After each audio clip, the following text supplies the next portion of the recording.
We're starting the testing. No guest have arrived yet. Sure.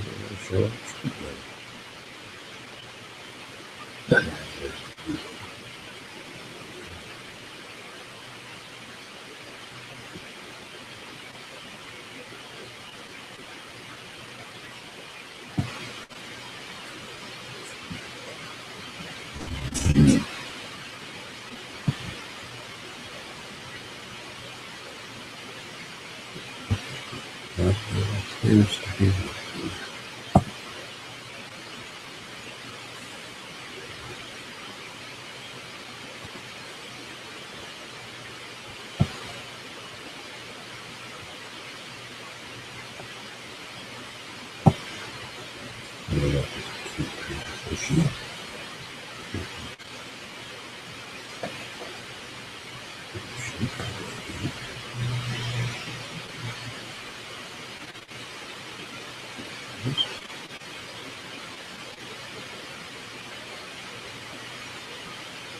It's to be. Phone.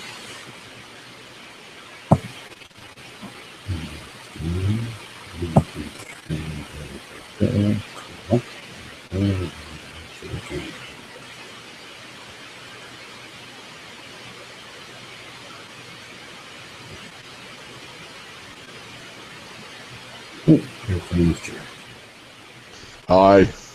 Hi, Jack. You there? Can you hear me? I can hear you. Can you hear me? Yeah, I can hear you just fine.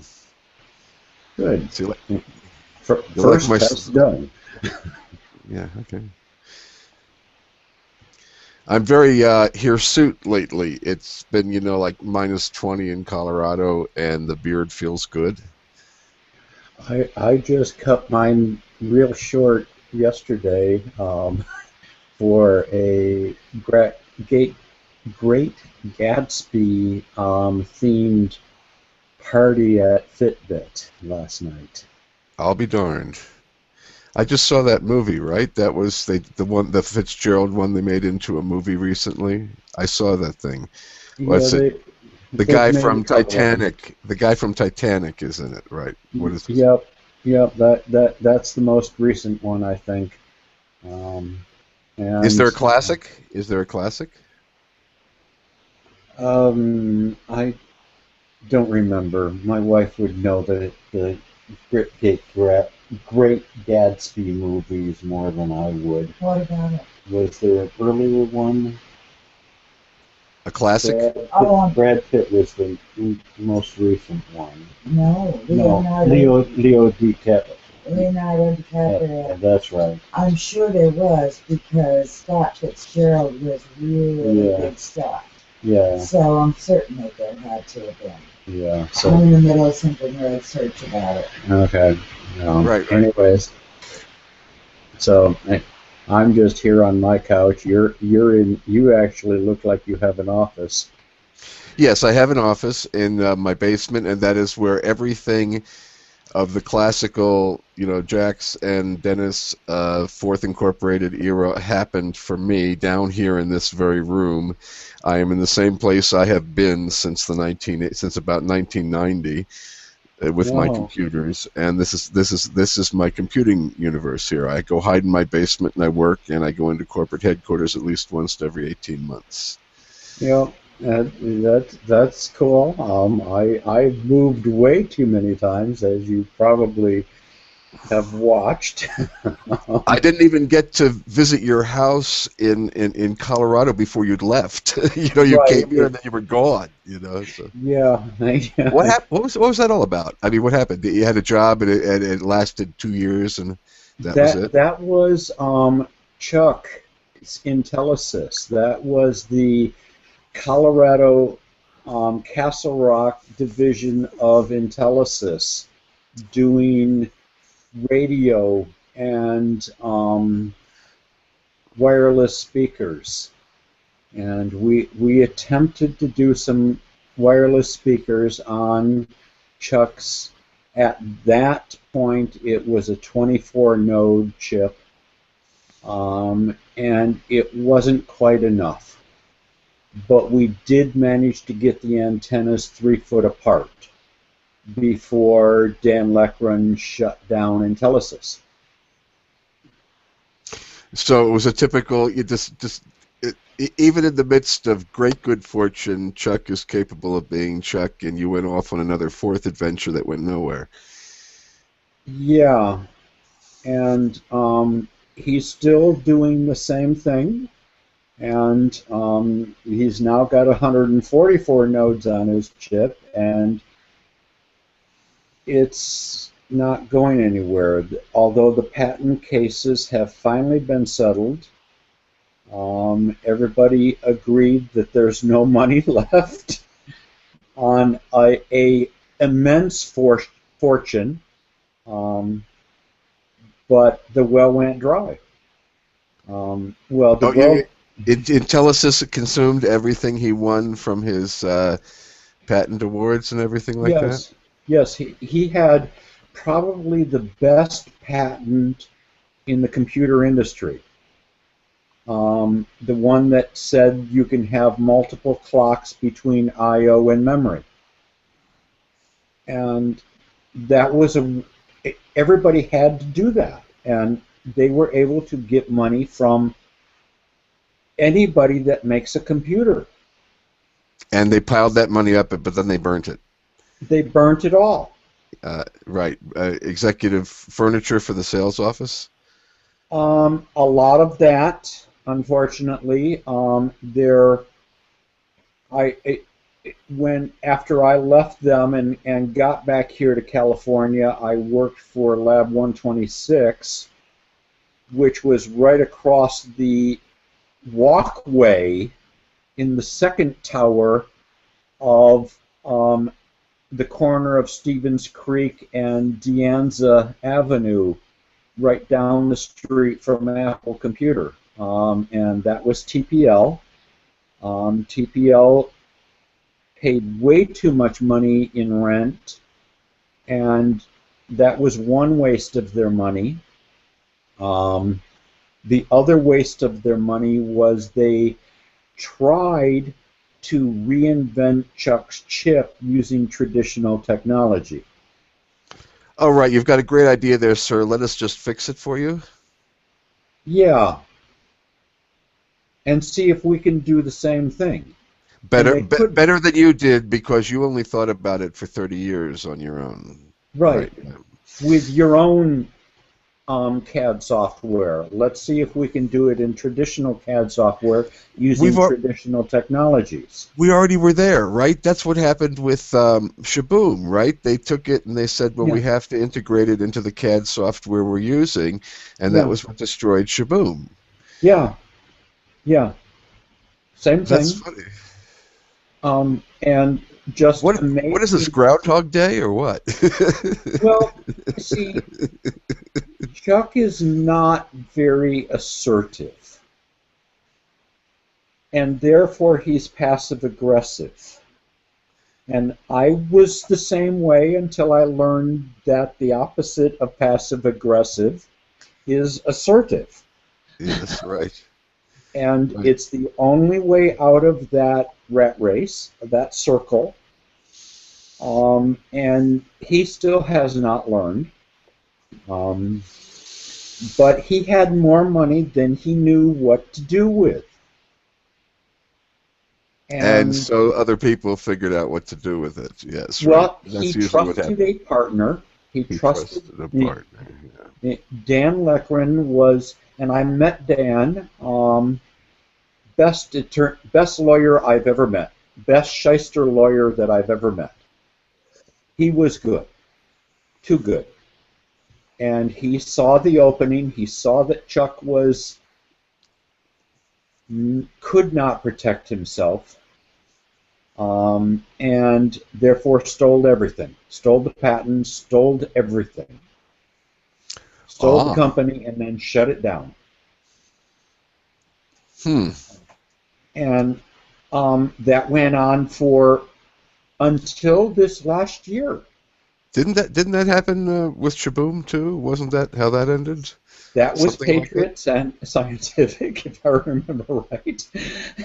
and Patriot screwed Chuck, and then Shut got the company screwed down. by TPL. Yes, right. TPL also stole everything from Patriot. Yeah, TPL stole everything. And Dan didn't end up in jail, as most corporate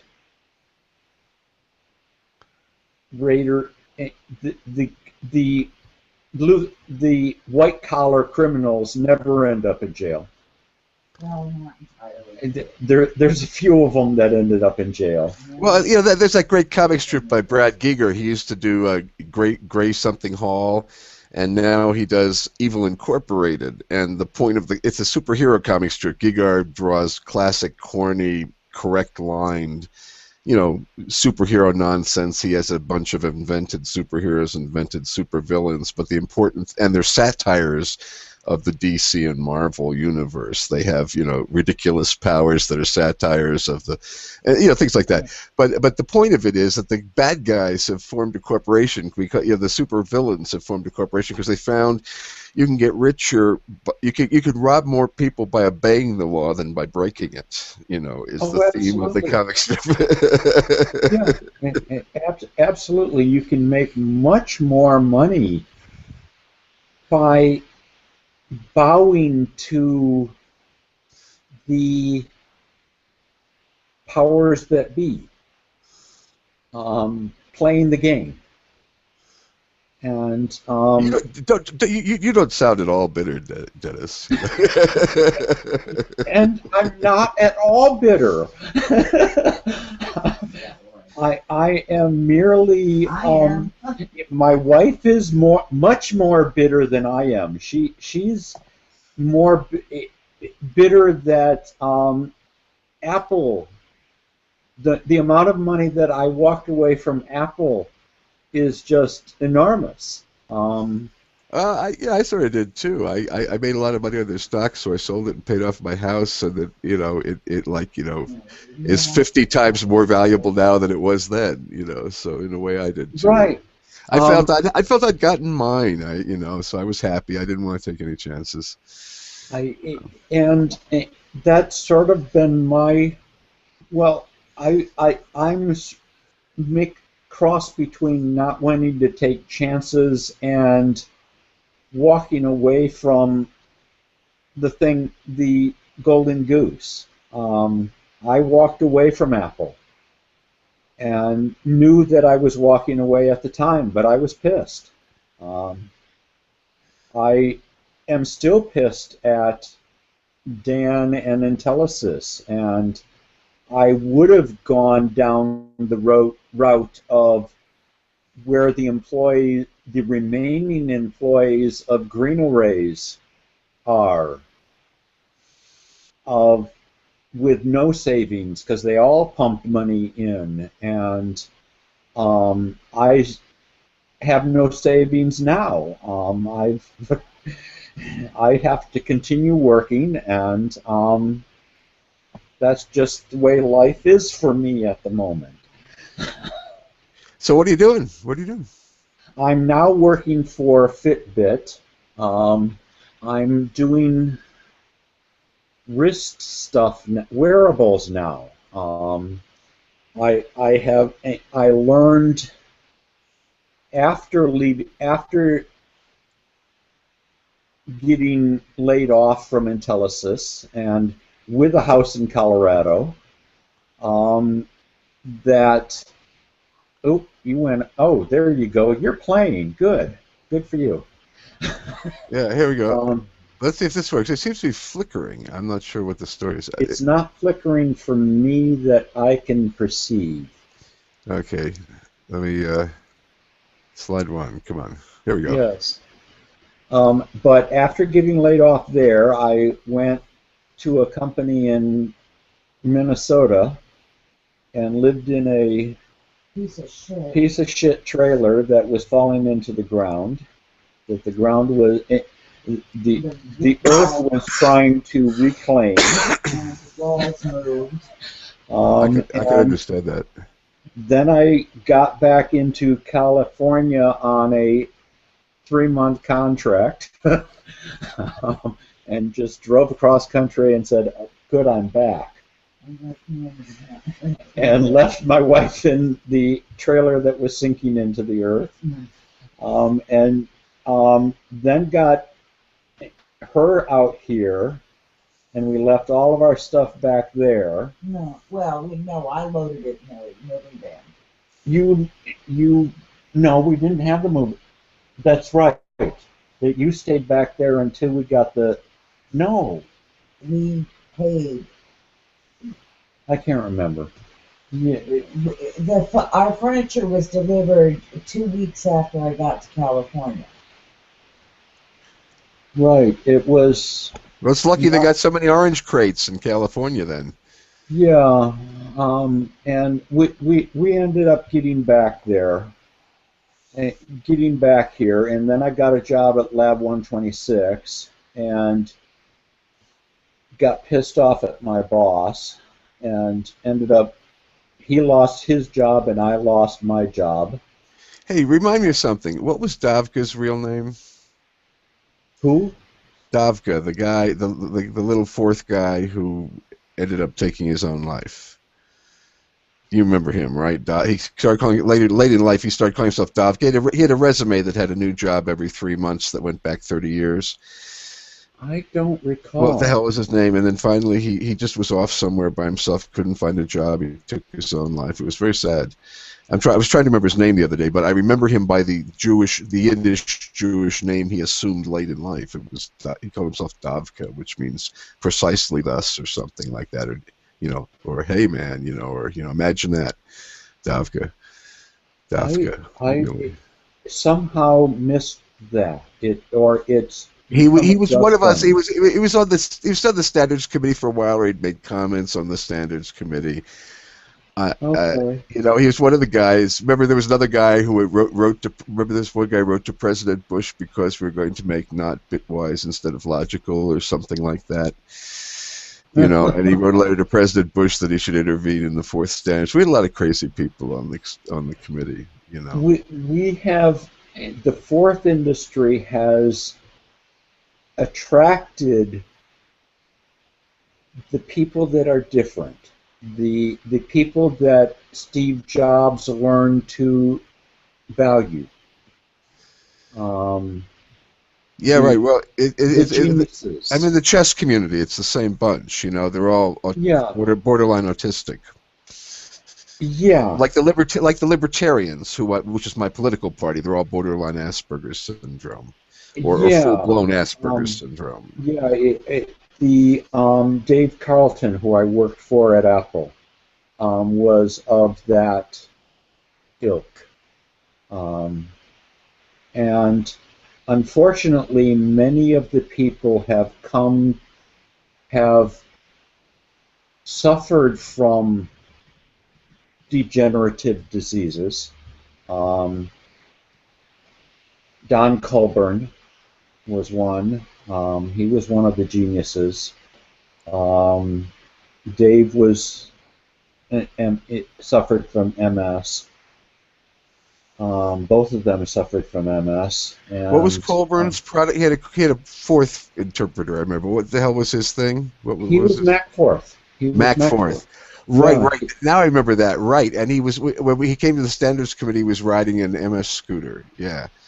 Right, and we went back to his house and we watched the second Clinton Bush Perot debate, and ate pizza. Remember after but Don Colburn, right? Yeah, he was a big guy. Yeah, I'd forgotten that was him. Right? Yeah, I remember that.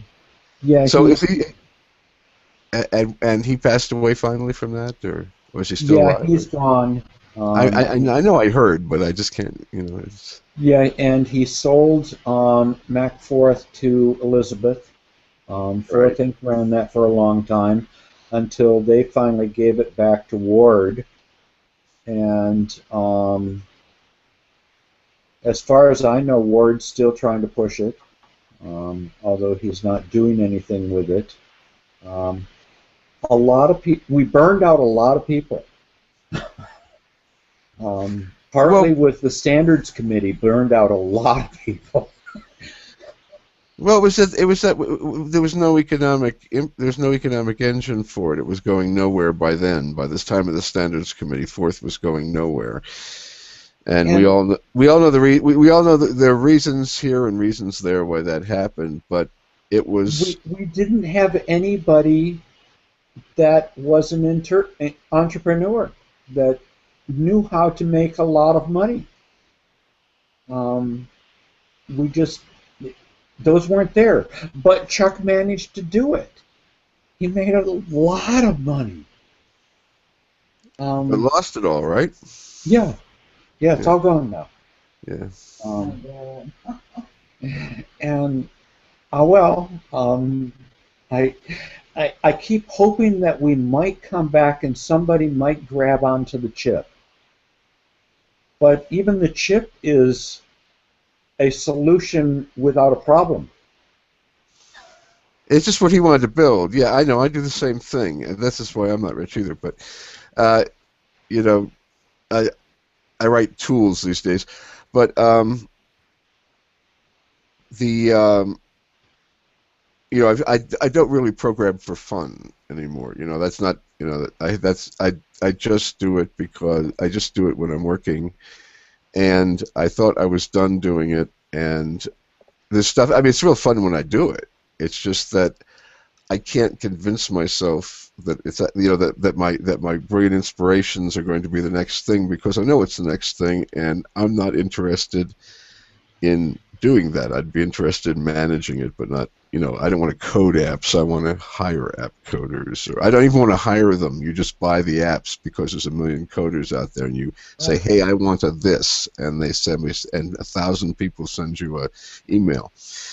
You know, so I know how it works now, and you know, so that's, but so I'm not really, you know, like emotionally involved in programming anymore very much. I don't have any particular, you know, I have things that still kind of interest me. I deal with connecting PCs to IBM business systems. I've done it with, you know, AS400. I've done it with IBM VM and stuff like that. I write Java libraries and tools, and what I've written now is an interpretive language that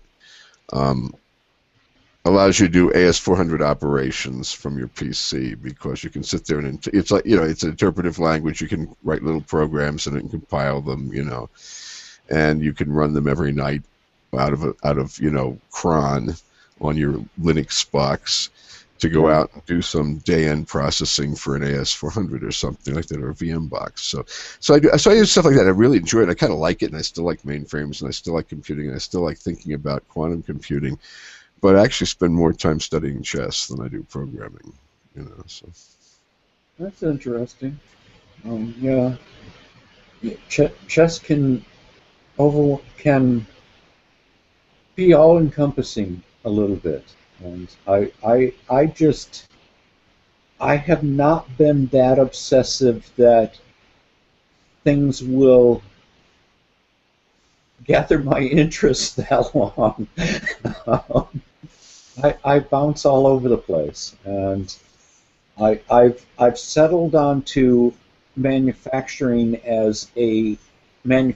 computers because that's the kind of testing I'm interested in, and I like testing software and hardware, and that's fun.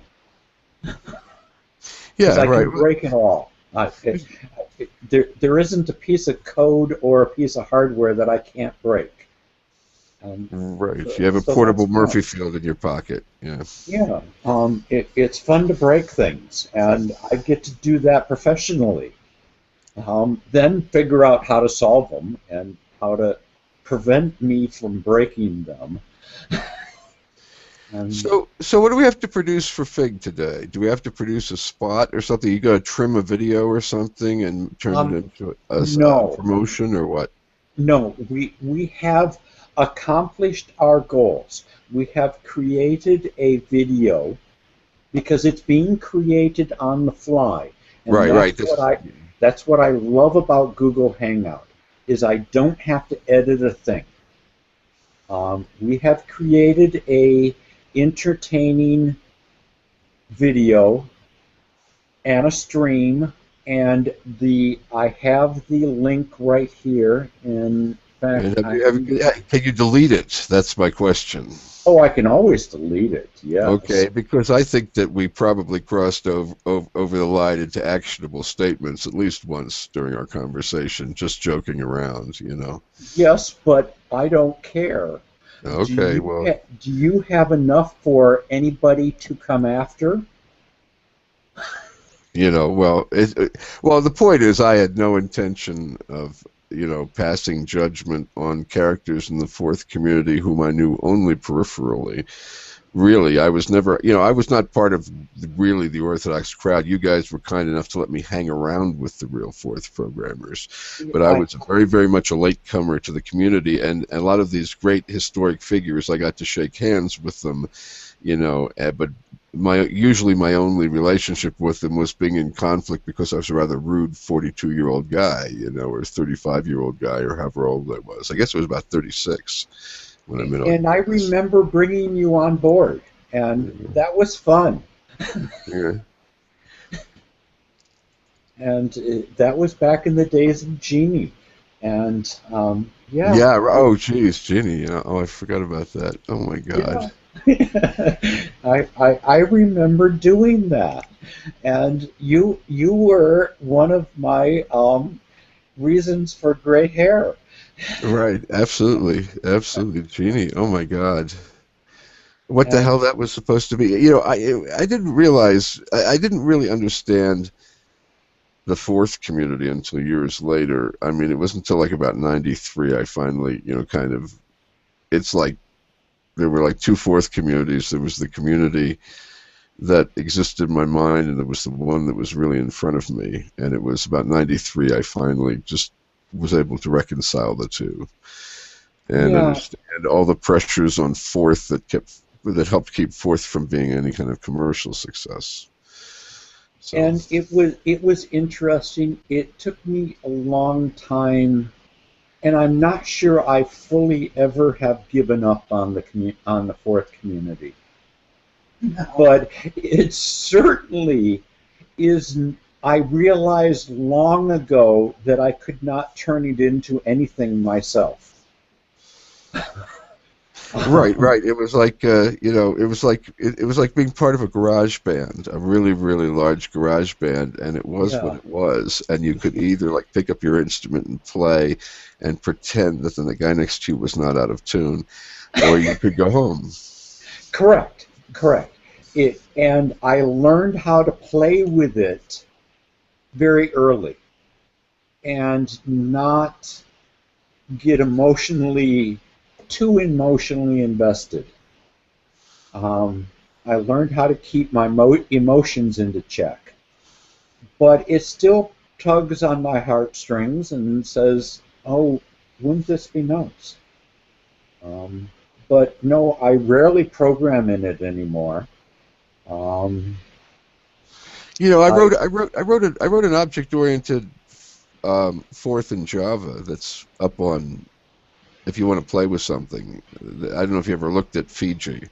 Fiji's up on SourceForge. I remember that name. I remember that you have posted it, and I later used it. It was actually a good. The only use I ever had for it. This will kill you. The use I had for it was as a testing tool. Yes.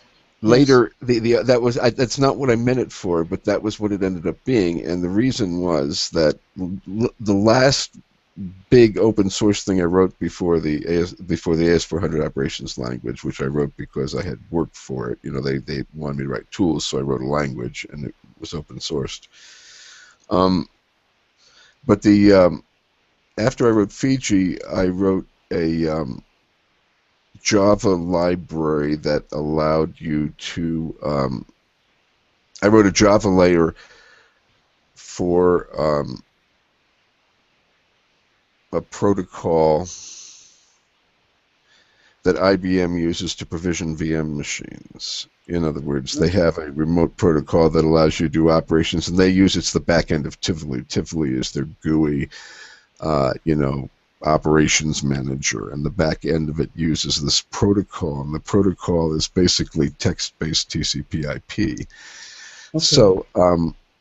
So I wrote a Java layer to encompass it, and then all the testing code I wrote in it, I wrote in Fiji, to test all this, because Fiji can instance Java objects, and so you can sit there and manipulate them and call methods on them. So I used it as my unit testing code for each of the messages, because it's one of those protocols that every definition they give has 1,000 forms. Every message has 1,000 forms. There's 1,000 different message numbers. You can add them all the time, and you had to be able to add. I used M4 too, and I auto-generated the code for the individual messages. I would just write a template that described the message from the documentation, and M4 would write me Java code, which I'd used actually successfully at US West back in '99. Yeah. So I was always doing weird fourth-like things, that. Yeah. It was an approach. It was like it's always that's always what Chuck said. He said it was an approach more than a specification for a programming language. Right. It's an approach to programming, and we all do it, which is we solve the easy problems first, and we do things as simply as possible, and as quickly as possible. We create a universe in whatever project we're in which we are God. Yep. And it's the mistake that the standards committee never got. They tried to make it a standard, and it wasn't. It isn't. It's a philosophy. And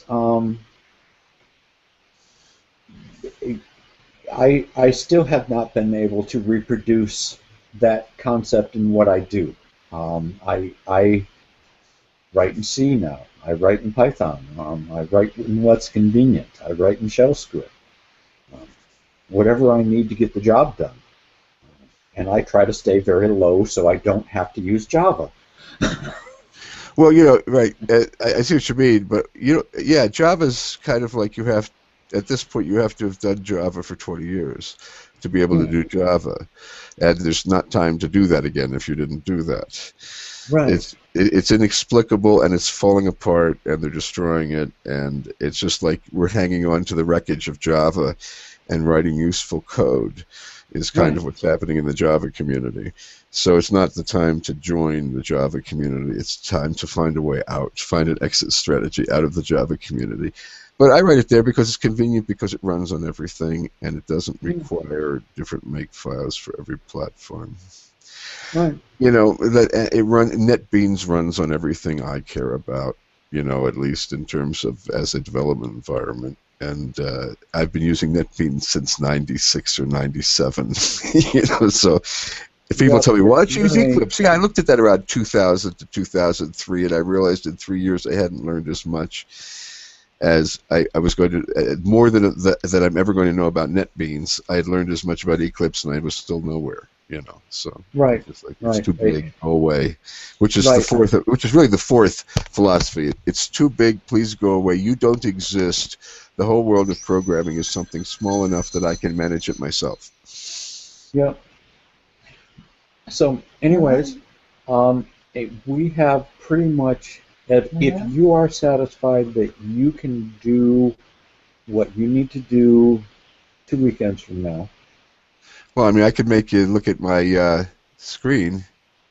You've done that, and... Am I doing it now? No, you're not doing it at the moment, but... here we go. Here we go. You have proven that you know how to do that. There you go. Do you like this? Oh, that's a pretty picture. You know where we took this? I can't recognize the landscape. No. I didn't recognize it either. It's Mars. That's the Mars. Okay. That's Mars. My wife came downstairs and said, "Where in Colorado did we take that picture?" And I said, "Mars." And she said, "Where's Mars, Colorado?" I said, "No, Mars. That picture's from Mars." I recognized that as soon as you said it. I was torn between off-world and desert, and I couldn't decide which. It's like the libertarians, down with the government. I said, yeah, but let's keep NASA. Can we keep NASA, please? Yeah, you can take that to the Department of Education if you want, but I want NASA. Yeah, NASA does a few things well, but the biggest thing they do well is spend money. And okay, At this point, but the thing is, what they did is they took the smartest people in America interested in space and for almost 40, 50 years let them do almost anything they wanted to do. yes, and I didn't say that they spend money as a bad thing. I think spending money is a useful endeavor, and I often wish it weren't mine, but I do give them money to spend because that's useful endeavor. Going to the moon, do what NASA did was exceedingly useful. I don't know if it was or it wasn't, but I like it. You know what I mean? I just predisposed to it myself. it got us out of just spending money on war, and anything that distracts us from war is useful. That is true. That is true, and it has. I don't know. I keep remembering what Dwight Eisenhower said. He said at the height, of the 1950s, fear. Everyone was always thinking about the atom bomb and stuff, and Eisenhower got on the newsreels and he said, "The problem is that we've gone in one lifetime, my lifetime, from the horse and buggy to the moon rocket. There has not been a corresponding moral growth in mankind." And that's a big shame. We don't teach the morality that should have gone along with our education, and it's a big shame. But now the problem is that the morality is owned by the religious zealots, and the concept you can't talk about morality without people thinking you're trying to recruit them to the church of whatever. yes, and that's a big shame. The religious zealots are owning us, and oh well. Well, anyway, you're still in California, where it's still mellow land, and Governor Moonbeam is governor, so it can't be as bad as all that. But you have recreational pot now, and I'm very envious. Well, if you could just put jobs out here, move back on out. This is why we did this. It's because for the last 40 years, since IBM built the Boulder Programming Center in 1963 or 65, it has been an axiom in Colorado that it is easy to get people to come out here for lower wages if you're a national corporation, because they'll come out to Colorado for the lifestyle. And it is true now, as it was true 40 or 50 years ago.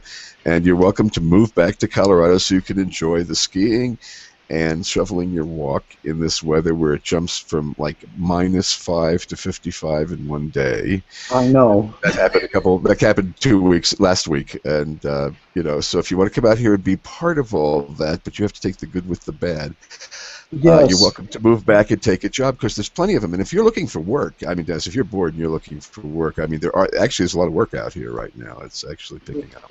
There is. I would have to work too close to the military for my preference, and there's snow, and my wife won't move there. And so, if I want to live with my wife, I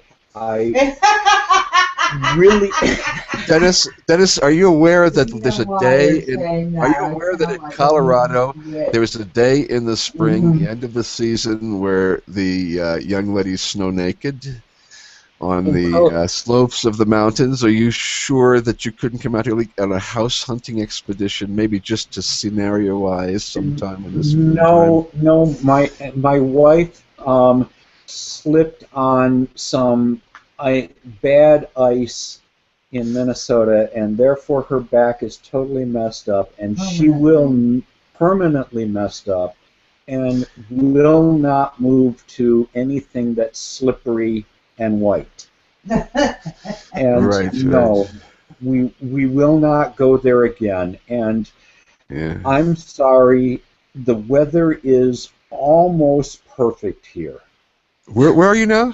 Where are you? Where you at? I'm in Santa Clara, at Ah, the bottom of the peninsula, which my goodness.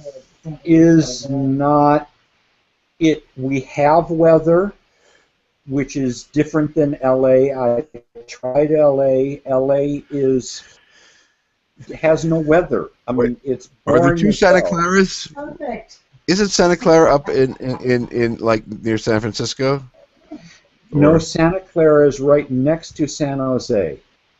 right, yeah, Which, yeah, that's right. Yeah, okay, Santa Clara, and then and there's seafood restaurants there. People, Santa Rosa. People go down from Santa Clara to Santa Rosa to yeah, go to the seafood restaurants. It's like a 20-minute drive or something down the coast. there's wonderful seafood here. There is jobs galore. I I tried Colorado and I couldn't Yeah, find a job after Intelisys. Um, now yeah. I Well, had, you were at a bad time. Yeah, it wasn't a great yeah. time. What was it, 2003 or something? No, it was 2006 or No, Yeah, 7 coming. 2007 is when we bought the house. Yeah, And we bought the 2008. house, we closed escrow at the end of March, no, at the end of April, and the job was gone 6 months. 6 months after we closed escrow is when Yeah, Intelisys went yeah. to 6 months after buying the house out in Colorado, which overlooked Pikes Peak, we could see Pikes Peak from our kitchen window. well, it's hard to overlook that. Yeah. Yeah. And it was a beautiful. We had a wonderful life there, and 6 months later, that life went away. With Intelisys, yeah. And I Yeah, tried to yeah. find a job, and there were no jobs. People are Uh, seduced by the by the scenicness of Colorado Springs, but it's a harsh mistress.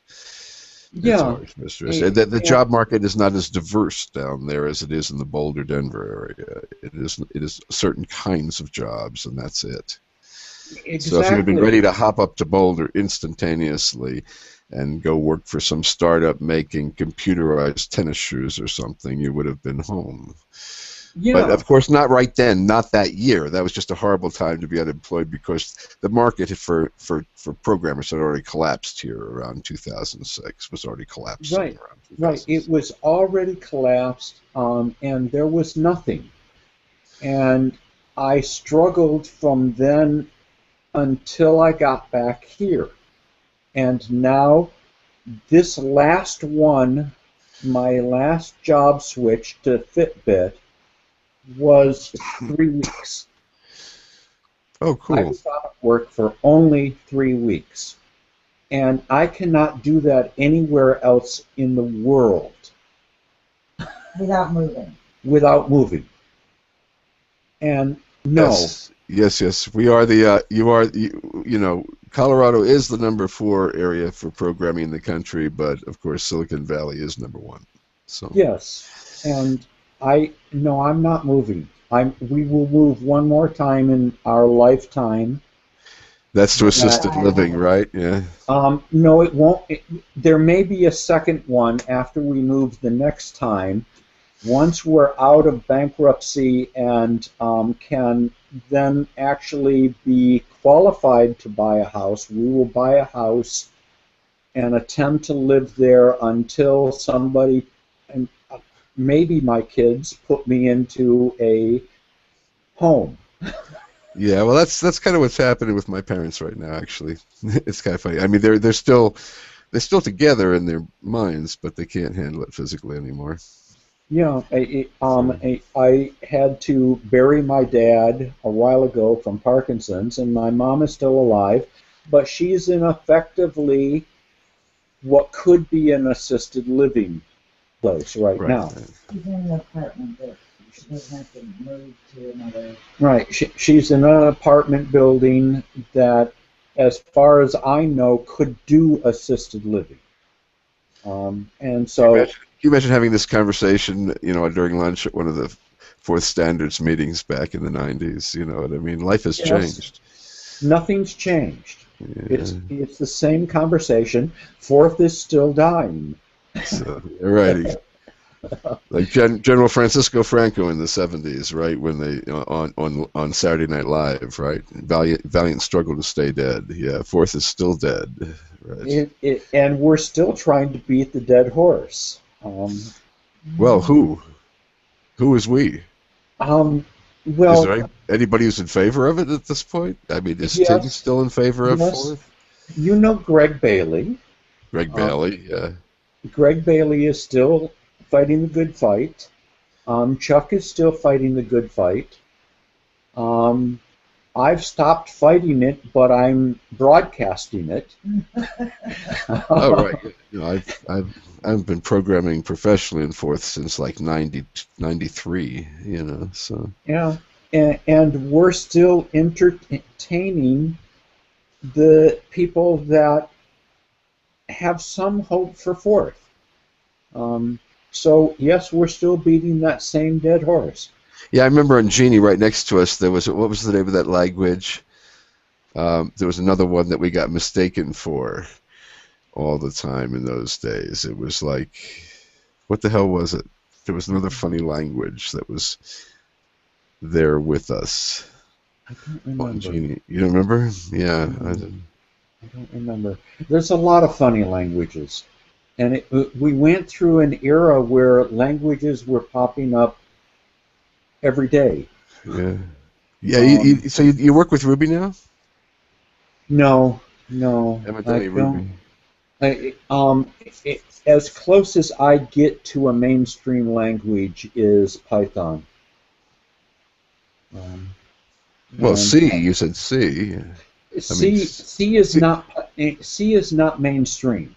C is only used out of requirement in the low memory environments.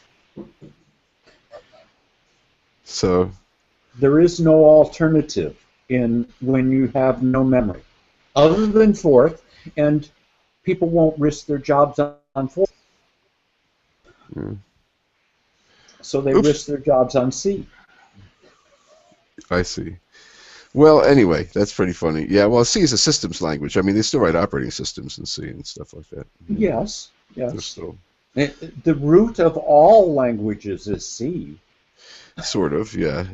Sometimes it just became a convenient macro assembler. Exactly. It takes in mainframe programming it was the macro assembler. In the PCs it was C because they never wrote a decent macro processor. Yeah. Except M4, and nobody would use that because nobody in their right mind used M4. Well, I use it all the time. What are you trying to say? So, did I say you were in your right mind or out of it? Yes. Okay, well, happy Sunday, and happy 2015, Happy New Year. I enjoyed talking with your charming wife, even though I didn't see her there, but she's over there. I hear her all the time. So. Good. Okay. I won't put her on camera because she doesn't. Oh, she straightened her hair and a little bit. I'll go over there. There's my wife. Hi. Hi there. How you doing? The cranky one. No, you've been the memory. You've been his memory. He keeps consulting you. It's like the two old guys on the porch, and one of them is saying, one of these guys is saying, we ate dinner in a great restaurant the other night, and he says, what was it called? He says, what's that flower with thorns on it? And he says, a rose. He says, yeah, rose. Where did we eat the other night? And you're my memory. You're being my memory. Oh, reinforcing I have my been memory. from day one. Like two old fogies sitting on a porch. I know what I am. I'm 62. I'm going to be 63 this year. I'm going to be 60 this year, and and my two kids got married this last year, and I am very tired. I'm feeling my age this year. So They both my kids got married, and I told them both this Christmas that it is their turn to chase me. I am no longer going to chase them. Well, anyway, I think that all what we talked about is kind of like why I do like talking about quantum computing, because it is interesting. It's interesting that they're going to be able to make a computer that will solve chess. Yes, there's some interesting things coming with quantums that I keep on watching. I love hearing what you have to say about them. You're watching them much closer than I am. Not much closer. Once a year for you guys, I go back and do all the research at this point. I used to watch it closer. So, this gives you an excuse to do it. That's right, exactly. That is the point. Yeah, I thank you very much for that. And I'll talk to you in a couple of weeks. Absolutely. And thank you for taking the time, and it was a wonderful chatting with you. It was a blast, Dennis. We got to do this. People will enjoy our chat. We'll be able to do it from the rest home when we're in our 90s. We'll eventually, yes. I told you there wouldn't be flying cars until 2030. That kind of thing. 2030, maybe. Yeah. I don't know. If we haven't... Gravity is a bitch. It is. Well, there's the Gravity Foundation, which was created to Gravity Research Foundation, which was created to fight against it because the rich founder's sister had drowned in a pond. So good. Okay. We'll see you in a couple. Yep. Thanks. Bye-bye. Bye-bye.